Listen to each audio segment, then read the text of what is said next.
Hello friends, welcome to the pressures academy.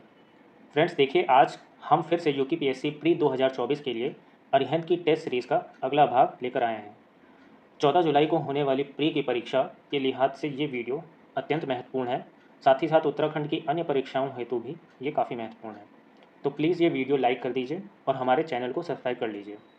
तो अब हम लोग शुरू करते हैं। पहला प्रश्न है, कमरे को ठंडा किया जा सकता है पानी के बहने से, संपीड़ित गैस को छोड़ने से, रसोई गैस से या फिर ठोस को पिघलाने से। देखिए, पानी को बहाने से थोड़ा बहुत फ़र्क पड़ेगा, ज़्यादा फ़र्क नहीं पड़ेगा। और रसोई गैस को भी फैलाने से कुछ विशेष फ़र्क नहीं पड़ने वाला।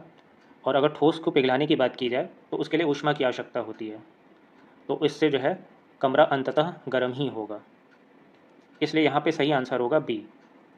देखिए, संपीड़ित गैस को छोड़ने से होता यह है कि जब संपीड़ित गैस बाहर आएगी तो उसमें फैलाव होगा, और जब उसके अणु फैलेंगे, दूर दूर हो जाएंगे, तो वो कमरे की ऊष्मा को अवशोषित करेंगे, जिससे कि कमरे का तापमान थोड़ा बहुत गिर जाएगा। इसलिए आंसर होगा बी। अगला प्रश्न देखते हैं, प्रकाश में 7 रंग होते हैं, इन रंगों को अलग करने का क्या तरीका है। ऑप्शन आप एक बार देख लीजिए। देखिए, गलत ऑप्शंस को एक बार हम लोग एलिमिनेट करने की कोशिश करते हैं।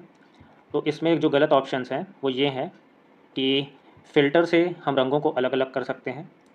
तो फ़िल्टर से हम किसी एक रंग को अलग कर सकते हैं, सातों रंगों को अलग नहीं कर सकते। तो ये ऑप्शन गलत हो जाएगा। पौधों से रंगों को अलग अलग किया जा सकता है। तो पौधे फोटोसिंथेसिस के लिए श्वेत प्रकाश का इस्तेमाल तो करते हैं, मगर वो उनको अलग नहीं करते हैं। तो ये ऑप्शन भी गलत हो जाएगा। रंगों को अलग अलग नहीं किया जा सकता, नहीं, ऐसा नहीं है। इसको प्रिज्म की सहायता से अलग अलग किया जा सकता है। और प्रिज्म में होता ये है कि ये जो हमारा श्वेत प्रकाश होता है, ये असल में 7 रंगों के प्रकाश से मिलकर बना होता है, जिसकी तरंग दैर्ध्य अलग अलग होती है। और तरंग दैर्ध्य अलग होने की वजह से इनका जो अपवर्तनांक होता है वो भी अलग होता है। तो अपवर्तनांक अलग होने से इनके बेंडिंग एंगल या फिर मुड़ने का जो कोण होता है प्रिज्म के दूसरी तरफ, वो अलग अलग होता है। इस कारण से ये 7 रंगों में श्वेत प्रकाश को विभाजित कर देता है। आंसर हो जाएगा ए। अगला प्रश्न है, प्लास्टर ऑफ पेरिस रासायनिक रूप से क्या है। Calcium sulphate, calcium carbonate, calcium oxide या फिर कैल्शियम ऑक्जेलेट।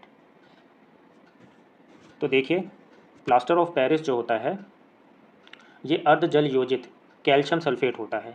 इसी को सामान्य रूप से प्लास्टर ऑफ पेरिस कहते हैं। इसका जो फॉर्मूला होता है वो होता है CaSO4 और हाफ H2O। ये हाफ H2O हेमीहाइड्रेट के लिए है और ये कैल्शियम सल्फेट है। तो आंसर यहाँ पे हो जाएगा 3 का ए। अच्छा, इसका प्रयोग जो है ये शल्य क्रिया में जो पट्टियाँ लगाई जाती हैं, मतलब सर्जिकल पट्टीज होती हैं, उसमें किया जाता है। इसके अलावा इनकी मूर्तियाँ और सांचे भी बनाए जाते हैं। इसको भी आप ध्यान रखिएगा। अगला प्रश्न देखते हैं, वायु में थोड़ी देर रखने पर किस धातु के ऊपर हरे रंग के बेसिक कार्बोनेट की परत जम जाती है। तांबा, चांदी, निकेल या फिर जस्ता।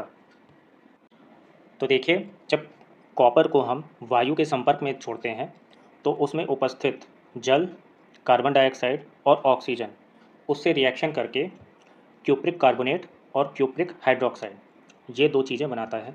और क्यूप्रिक कार्बोनेट जो होता है ये हमारा हरे कलर का होता है और ये नीले कलर का होता है जो हाइड्रोक्साइड है। इसलिए जो तांबा होता है वो हरे नीले कलर का दिखने लगता है। तो इसमें आंसर हमारा हो जाएगा ए, तांबा। नेक्स्ट प्रश्न देखते हैं, कच्चे फलों को कृत्रिम रूप से पकाने के लिए प्रयोग में लाई जाने वाली गैस कौन सी है। तो देखिए, कच्चे फलों को कृत्रिम रूप से पकाने के लिए एथिलीन का प्रयोग किया जाता है। और एथिलीन जो है फलों में प्राकृतिक रूप से भी बनता है, जो कि एक हार्मोन के रूप में कार्य करता है। और बाहर से भी इसका प्रयोग किया जा सकता है पकाने के लिए, और इसका नाम एथीन भी होता है और फॉर्मूला CH2 होता है। तो आंसर हो जाएगा डी। प्रश्न नंबर 6 है, विकास का कारण है। फॉसिल पदार्थ, जीने के लिए संघर्ष, पीढ़ी से पीढ़ी अनुकूलन, वंशागति। देखिए, विकास का अर्थ होता है जब कोई जीव अपने वातावरण के प्रति अनुकूलित होने के लिए अपने अंदर परिवर्तन पैदा करता है, और ये परिवर्तन कई पीढ़ियों में परिलक्षित होता है, तो हम उसको विकास कहते हैं। अगर हम ऑप्शंस को एलिमिनेट करें तो पहला है फॉसिल पदार्थ, तो इसका कोई भी लेना देना नहीं है विकास से। जीने के लिए संघर्ष, ये भी नहीं होगा, क्योंकि संघर्ष से ज़रूरी नहीं कि परिवर्तन आए। और वंशागति की बात करें ऑप्शन डी में, तो ये भी विकास का कारण नहीं हो सकता, क्योंकि वंशागति अपने पहले की पीढ़ियों के जो भी लक्षण हैं उनको सेम टू सेम आगे जो है उसको ट्रांसफ़र करना होता है। तो इसमें बचता है ऑप्शन सी, जो कि सही होगा। क्या है? पीढ़ी से पीढ़ी अनुकूलन। तो जब हम पीढ़ी दर पीढ़ी अनुकूलन करते हैं अपने पर्यावरण के प्रति या फिर अपने आवास के प्रति, तो उससे जो है विकास पैदा होता है। चलिए अगला प्रश्न देखते हैं। निम्नलिखित युग्मों में से कौन सा युग्म सुमेलित नहीं है? कोबाल्ट 60 शरीर के अंतरंग के अबुर्द का उपचार। अबुर्द मतलब ट्यूमर, तो ये सही है। आयोडीन 131 थायराइड ट्यूमर का उपचार, ये भी सही है। फॉस्फोरस 32 श्वेतता का उपचार मतलब कि ल्यूकेमिया, ये भी सही है। तो बचा डी, जो कि गलत हो जाएगा। गोल्ड 198 यहाँ पे दिया है रेटिना दोषों का उपचार, तो गोल्ड 198 भी जो है कैंसर के ट्रीटमेंट के लिए उपयोग होता है। आंसर हमारा हो जाएगा डी। परमाणु ऊर्जा से विद्युत उत्पन्न करने के लिए कौन सी धातु का उपयोग होता है? यूरेनियम, लोहा, तांबा या फिर एल्युमिनियम? देखिए परमाणु ऊर्जा जो है परमाणु विखंडन या फिर नाभिकीय विखंडन के सिद्धांत पर आधारित होता है। और नाभिकीय विखंडन उसी तत्व का किया जा सकता है जिसके नाभिक अस्थायी हों और रेडियो एक्टिविटी शो करते हों। तो इसमें से केवल एक ही धातु है या एक ही तत्व है जो कि रेडियो एक्टिविटी शो करता है, वो है यूरेनियम। तो परमाणु ऊर्जा के लिए यूरेनियम 235 और प्लूटोनियम 239, इन दोनों को ईंधन के तौर पे यूज़ किया जाता है। इस बात को आप अच्छे से ध्यान रखिएगा। प्रश्न नंबर 9 है, भारत के राष्ट्रपति को पदच्युत करने का संकल्प निम्नलिखित में से कहाँ प्रस्तावित किया जा सकता है? तो लोकसभा में, किसी भी सदन में, संयुक्त बैठक में या फिर केवल राज्यसभा में? तो देखिए संविधान के अनुच्छेद 67 बी में 67 बी में उपराष्ट्रपति को पदच्युत करने का सिद्धांत या फिर विधि दी हुई है, जिसमें दिया हुआ है कि इसको पदच्युत करने का जो संकल्प होता है वो केवल राज्यसभा में ही लाया जा सकता है। और राज्यसभा में विशेष बहुमत द्वारा, ध्यान रखिएगा, विशेष बहुमत द्वारा इस संकल्प को पारित किया जाता है, जिसके बाद इसको भेजा जाता है लोकसभा में, जहाँ पे साधारण बहुमत से उसको पास किया जाता है, जिसके बाद जो है ये संकल्प को पारित माना जाता है संसद से और उपराष्ट्रपति को अपने पद से हटा दिया जाता है। ठीक है, और जो उपराष्ट्रपति होता है वो राज्यसभा का पदेन सभापति भी होता है। इस पॉइंट को भी आप ध्यान रखिएगा। नेक्स्ट प्रश्न देखते हैं। प्रश्न नंबर 10 है, भारत के लोक वित्त से संबंधित निम्नलिखित कथनों पर विचार कीजिए। तो 3 कथन दिए हैं यहाँ पे और इनसे कूट बनाना होगा नीचे, जो भी सही होंगे। तो पहला कथन है, भारत के लोक लेखा से संवितरण संसद के मत के अधीन है। तो ये कथन गलत है, क्योंकि जो पब्लिक अकाउंट होता है उससे डिसबर्समेंट मतलब उससे जो निकासी होती है वो संसद के मत के अधीन नहीं होती, वो कार्यकारी मत के अधीन होती है, एग्जीक्यूटिव। सेकंड है, भारत के संविधान में प्रत्येक राज्य के लिए संचित निधि, लोक लेखा और आकस्मिक निधि का उपबंध है। तो ये कथन सही है, क्योंकि कॉन्स्टिट्यूशन के आर्टिकल 266(1) को अगर आप देखेंगे तो उसमें कंसोलिडेटेड फंड मतलब कि संचित निधि का प्रावधान है। 266(2) में देखेंगे तो वहाँ पे लोक लेखा मतलब कि पब्लिक अकाउंट का प्रावधान है, और 267 में देखेंगे तो कॉन्टीजेंसी फंड मतलब कि आकस्मिक निधि का उपबंध किया गया है। तो इन तीनों आर्टिकल को भी आप ध्यान रखेंगे। और तो इस तरह से दूसरा कथन ठीक हो गया, पहला कथन गलत था। तीसरा कथन देखें, रेल बजट में विनियोजन तथा संवितरण अन्य विनियोजनों तथा संवितरण के समान ही संसद के समान नियंत्रण के अधीन है। तो बिल्कुल रेल बजट में जो जो भी एप्रोप्रिएशंस होते हैं वो सेम उसी तरह से होते हैं जैसे बजट के अन्य उपबंधों का एप्रोप्रिएशन किया जाता है। तो इस तरह से हमें यहाँ पे जो ऑप्शन मिलेगा वो मिलेगा 2 और 3। नेक्स्ट क्वेश्चन देखते हैं। भारत के संविधान से संबंधित निम्नलिखित युग्मों में से कौन सा युग्म सही सुमेलित नहीं है? 1 संवर्ती सूची, शेयर बाजार संवर्ती सूची, सी में है डाकघर बचत बैंक संघीय सूची, लोक स्वास्थ्य राज्य सूची। तो देखिए इसमें जो गलत है वो गलत ऑप्शन है बी। अच्छा, शेयर बाजार जो होता है वो सभी राज्यों के लिए होता है और उस पर राज्यों का नियंत्रण किसी भी प्रकार से होना उचित नहीं है। उसको अगर संघीय सरकार देखे तो वही सबसे उचित होता है। तो इस लॉजिक से भी आप इसको जो है एक तरह से निकाल सकते थे। SD 3385 जिसे ICAR द्वारा विकसित किया गया है, किस प्रजाति की नई किस्म है? गेहूँ, चावल, बाजरा, कपास। तो देखिए SD 3385 जो है ये गेहूं की एक नई किस्म है जिसको Indian council of agriculture research इसके द्वारा विकसित किया गया है। और इसकी खासियत क्या है? ये ताप सहज है। मतलब ये अधिक तापमान को सह सकती है। तो क्लाइमेट चेंज के परिप्रेक्ष्य में ये फसल काफ़ी उपयोगी सिद्ध होगी। अच्छा, इसी में HT3386 भी विकसित की गई है, ये भी आप ध्यान रखिएगा। ये येलो रस्ट जो रोग होता है उसके प्रति प्रतिरोधी है, मतलब उससे लड़ने की क्षमता है इसमें। नेक्स्ट प्रश्न देखते हैं। प्रश्न नंबर 13 है, निम्नलिखित कथनों पर विचार कीजिए। भारत के संविधान में 20 भाग हैं। भारत के संविधान में कुल 390 अनुच्छेद हैं। भारत के संविधान में 9वीं 10वीं यहाँ पे 11वीं छूट गया, 11वीं और 12वीं अनुसूचियों को संविधान अधिनियम द्वारा जोड़ा गया। तो देखिए, जब भारत का संविधान बनकर तैयार हुआ उस समय उसमें कुल 22 भाग, 395 अनुच्छेद और इसमें कुल 8 अनुसूचियाँ थीं, अपेंडिक्स, जिसमें से 22 भाग और 395 अनुच्छेद, इनमें तो कोई परिवर्तन नहीं हुआ, बस अनुसूचियों की जो संख्या थी वो 8 से 12 हो गई। और ये कौन कौन सी बढ़ी? अगर देखा जाए तो 9वीं अनुसूची जो थी ये पहले संविधान संशोधन अधिनियम द्वारा जोड़ी गई थी, जो कि भूमि सुधार से संबंधित थी। हाँ, फर्स्ट अमेंडमेंट से भूमि सुधार। फिर 10वीं अनुसूची जो थी वो जोड़ी गई थी 52वें संशोधन द्वारा, 52nd अमेंडमेंट। ये किससे संबंधित थी? दल बदल। फिर 11वीं कब जोड़ी गई? 11वीं जोड़ी गई थी 73वें संविधान संशोधन द्वारा, 73rd अमेंडमेंट द्वारा। और ये किससे संबंधित थी? ये पंचायतों की स्थापना से संबंधित थी। और 12वीं जो थी वो 74वें संविधान संशोधन द्वारा, जो शहरी स्थानीय निकाय होते हैं उनके लिए ये संविधान संशोधन किया गया था। इस तरह से इसमें आंसर जो हो जाएगा वो होगा आंसर केवल 3rd, तो हो जाएगा सी। नेक्स्ट प्रश्न देखते हैं। भारतीय संविधान के अंतर्गत धन का केंद्रीकरण किसका उल्लंघन करता है? समता का अधिकार, स्वतंत्रता का अधिकार, कल्याण की अवधारणा या राज्य के नीति निर्देशक तत्व? तो देखिए, भारतीय संविधान में जो समता का अधिकार है वो अनुच्छेद 14 से 18 के बीच में है, और इसमें कहीं भी धन के केंद्रीकरण की चर्चा नहीं की गई है, इसलिए ये ऑप्शन तो नहीं होगा। स्वतंत्रता का अधिकार ये 19 से 22 में दिया हुआ है, इसमें भी कहीं धन के केंद्रीकरण की जिक्र नहीं किया गया है। फिर कल्याण की अवधारणा देखा जाए तो कल्याण की अवधारणा धन के केंद्रीकरण के विरोध में नहीं होती है। कल्याण की अवधारणा मानव विकास से संबंधित होती है और मानव की मूलभूत आवश्यकताओं को पूरा करने से संबंधित होता है, तो ये ऑप्शन भी नहीं होगा। तो ये बचता है हमारा ऑप्शन डी।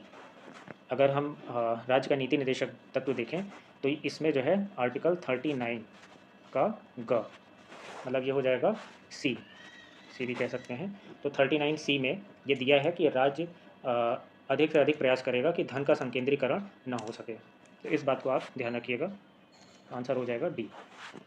प्रश्न नंबर 15 है, निम्न कथनों में से कौन से कथन भारतीय नागरिकों के मौलिक कर्तव्य के विषय में सही है? पहला कथन है, इन कर्तव्यों को प्रवर्तित करने के लिए एक विधायी प्रक्रिया दी गई है। तो ये कथन सही है? नहीं। मौलिक कर्तव्य जो होते हैं ये वाद्य योग्य नहीं होते हैं, इसलिए इनको प्रवर्तित करने के लिए कोई विधायी प्रक्रिया नहीं दी गई है। और दूसरा कथन, ये विधिक कर्तव्यों के साथ परस्पर संबंधित हैं। तो ये विधिक कर्तव्यों के साथ संबंधित नहीं होते, क्योंकि ये एक नैतिक कर्तव्य है, इसलिए ये दोनों ही कथन जो है गलत हो जाएंगे। ऑप्शन हो जाएगा इनमें से कोई नहीं। प्रश्न नंबर 16 है, भारत के उच्चतम न्यायालय के निम्नलिखित में से किस एक निर्णय के लिए केशवानंद भारती बनाम भारत राज्यवाद को एक ऐतिहासिक घटना माना जाता है? इन ऑप्शंस को आप एक बार देख लीजिए।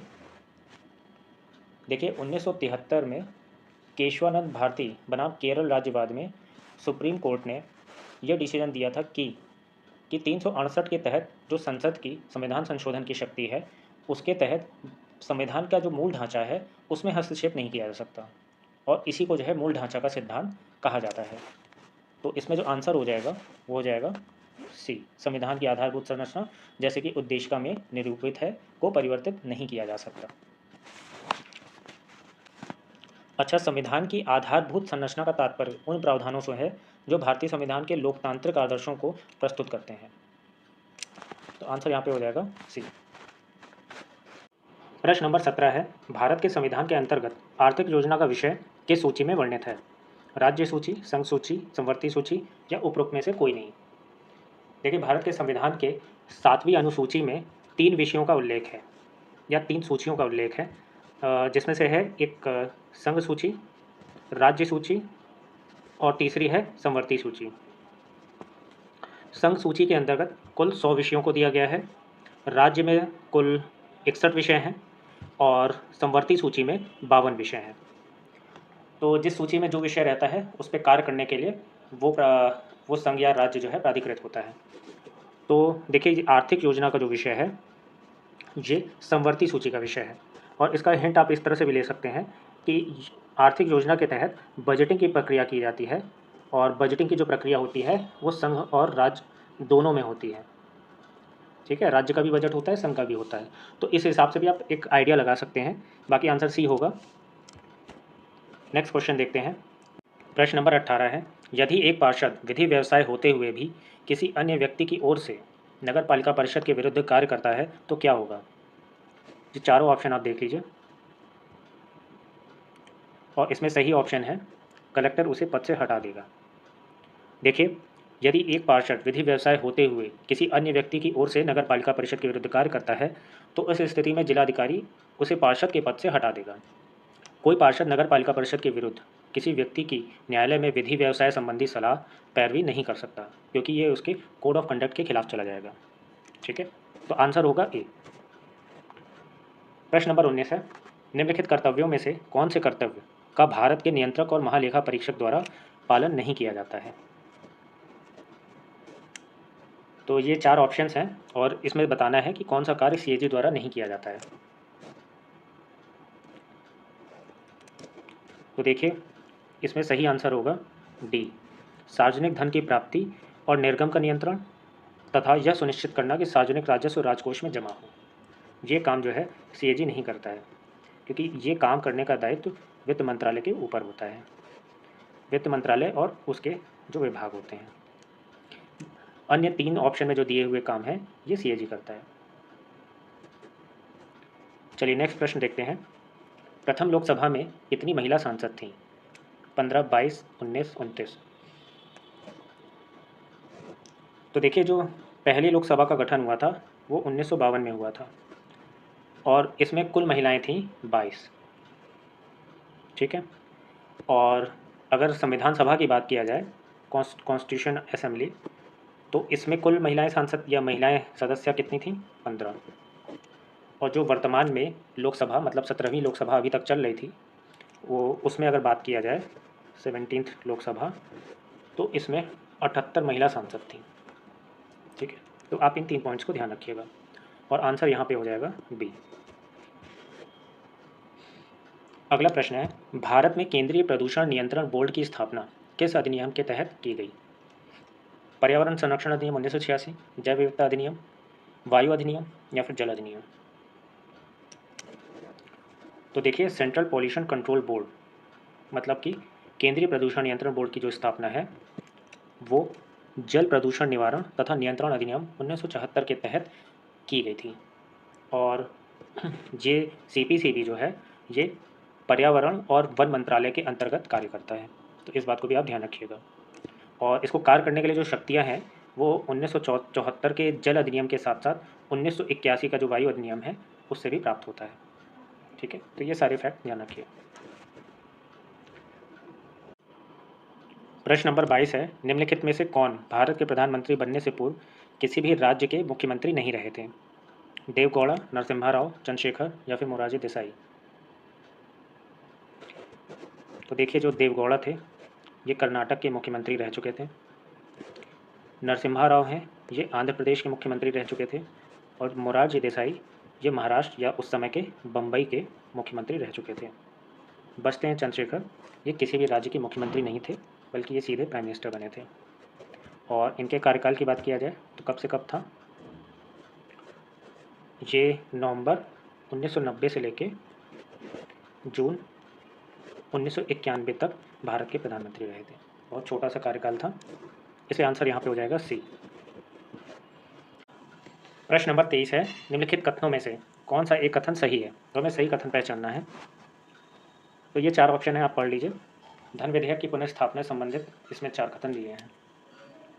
देखिए, धन विधेयक जो होता है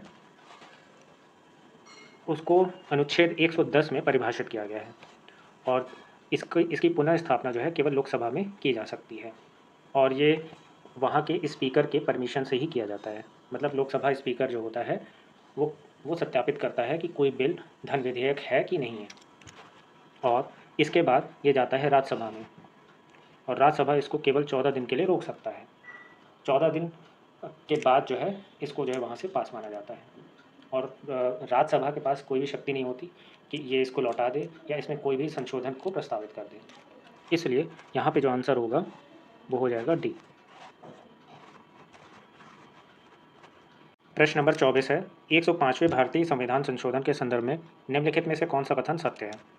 तो देखिए 4 कथन दिए हैं 105वें संविधान संशोधन के बारे में, और इसमें से सत्य कथन पहचानना है।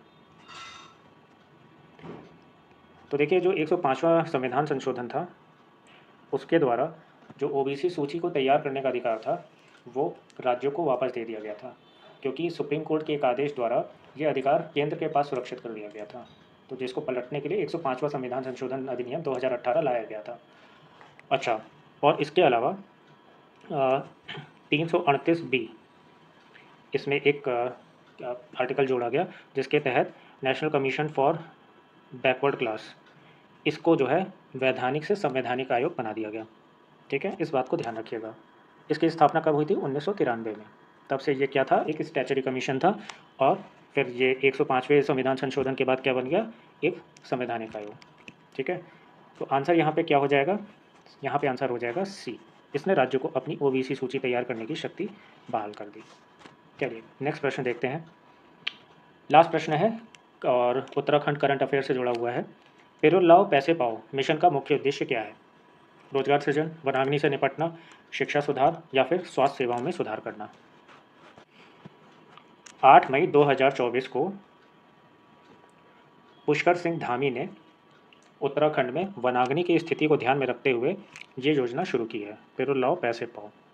अच्छा, इसमें क्या किया जाएगा कि इसमें पेरोल कलेक्शन सेंटर होंगे जहाँ पे ले जाके पेरोल पत्तियों को जमा करना होगा, और 50 रुपये पर केजी के हिसाब से वहाँ पे पेमेंट किया जाएगा। और इसका संचालन कौन कर रहा है? Pollution control board. ये भी आप ध्यान रखिए, पॉल्यूशन कंट्रोल बोर्ड इसका संचालन कर रहा है। अच्छा, ये मिशन चलाने का जो मुख्य उद्देश्य है वो है वनाग्नि से निपटना। ठीक है, तो यहाँ पे आंसर हो जाएगा बी। ये कैसे वनाग्नि से निपटने में मदद करेगा? होता यह है कि जो पेरोल होता है, ये पेरोल जो है चीड़ के पत्तों को कहा जाता है, चीड़ जिसको पाइन भी कहते हैं। और ये जो चीड़ के पत्ते होते हैं ये आग बहुत तेज़ी से पकड़ते हैं, तो जंगल में इन पत्तों के बढ़ने से वहाँ पे वनाग्नि के जो भी केसेस देखे गए हैं तो उनको कम करने के लिए सरकार ये प्रयास कर रही है कि अगर इन पत्तों को बटोर लिया जाए तो इससे क्या होगा कि वनाग्नि के जो भी केसेस हो रहे हैं वो कम हो जाएंगे। ठीक है, और इसमें एक आध पॉइंट और आप ध्यान रख सकते हैं कि इसकी ये जो पेरोल होता है इसकी ज्वलन क्षमता के कारण उत्तरकाशी जिले के चकोरी धनारी गांव में पेरोल के उपयोग से बिजली पैदा करने के लिए 25 किलोवाट क्षमता की बिजली संयंत्र को भी स्थापित किया गया है। ठीक है, इस पॉइंट को भी आप ध्यान रख सकते हैं। तो ये मॉक टेस्ट आपको कैसा लगा नीचे कमेंट बॉक्स में ज़रूर बताइएगा। आपके फीडबैक्स का हम लोग का इंतजार रहता है। आगे जुड़े रहें और अपनी तैयारी को अप टू डेट रखने के लिए फ्रेशर्स एकेडमी को सब्सक्राइब करें। धन्यवाद।